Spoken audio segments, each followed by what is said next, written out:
بسم اللہ الرحمن الرحیم۔ السلام علیکم سامعین، سن رائزز میں خوش آمدید۔ کیسے ہیں آپ سب؟ امید ہے اللہ کے فضل و کرم سے بالکل ٹھیک ہوں گے۔ سامعین، میرا آج کا ٹاپک ہے توکل کیا ہے اور کیسے کیا جا سکتا ہے۔ مجھے اللہ پر مکمل یقین ہے، مجھے اللہ پر پورا بھروسہ ہے۔ کیا یہ الفاظ اپنے منہ سے ادا کر دینا توکل ہے؟ نہیں، بالکل نہیں، بلکہ خود کو اللہ کی رضا میں ڈال دیں، خود کو اللہ کے سپرد کر دیں، اپنے معاملات کو اللہ کی رضا پر چھوڑ دیں، آپ اللہ کے کاموں میں لگ جائیں، وہ پروردگار آپ کے کاموں میں لگ جائے گا، پھر نہ مانگنا پڑے گا، نہ گلے شکوے رہیں گے۔ اس بات کو ایک کہانی کے ذریعے سمجھانے کی کوشش کرتا ہوں۔ سامعین، چند دن پہلے میں نے واٹس ایپ پر ایک پوسٹ پڑھی جو مجھے تو اللہ پر توکل کی مکمل تشریح لگی، اس لیے میں نے سوچا کہ اب سب کے ساتھ شیئر کی جائے۔ ایک بار علی نے آفس سے واپسی پر سوچا کہ گھر والوں کے لیے فروٹ خرید لیتا ہوں۔ وہ مارکیٹ پہنچا تو کیا دیکھتا ہے، بالکل تازہ پھلوں سے بھری ہوئی ریڑھی کے پاس کوئی بھی نہیں ہے۔ اس نے چند منٹ انتظار کیا، جب وہاں کوئی نہ آیا اور وہ آگے بڑھنے ہی والا تھا کہ اس کی نظر ایک کارڈ پر پڑی جو ریڑھی کے اوپر رکھا ہوا تھا۔ اس نے وہ کارڈ اٹھایا اور پڑھا۔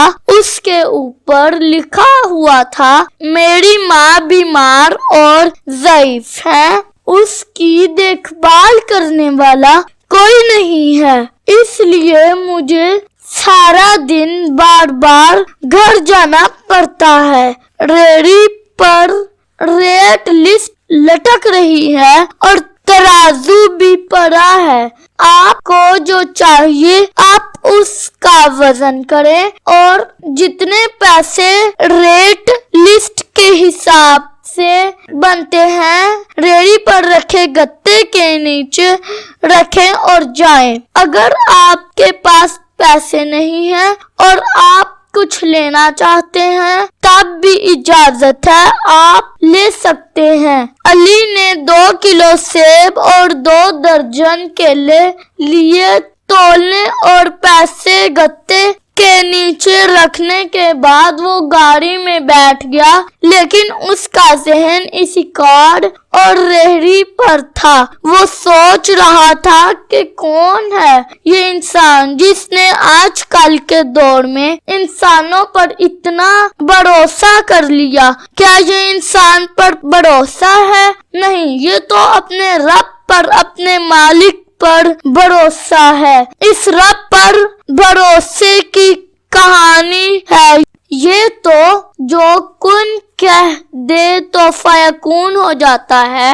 گھر جا کر فریش ہونے، کھانا کھانے اور کچھ دیر ریسٹ کرنے کے بعد علی پھر گاڑی لے کر اسی ریڑھی والے کی تلاش میں نکل پڑا اور اتفاقاً علی کو ایک شخص وہی ریڑھی بالکل خالی واپس لے کر جاتے ہوئے نظر آیا۔ اس نے اسے آواز دی تو ریڑھی والا بولا، بابو جی آج سارے پھل ختم ہو گئے ہیں۔ علی نے گاڑی سائڈ پر پارک کی اور اس شخص کے پاس آ کر بولا، میں پھل لے گیا تھا دوپہر میں اور پیسے بھی رکھ دیے تھے ریڑھی پر گتے کے نیچے، لیکن میں یہ جاننا چاہتا ہوں کہ یہ سب کیا ماجرا ہے۔ وہ شخص علی کو بتانے لگا کہ میری ماں ضعیف ہے اور بہت بیمار ہیں،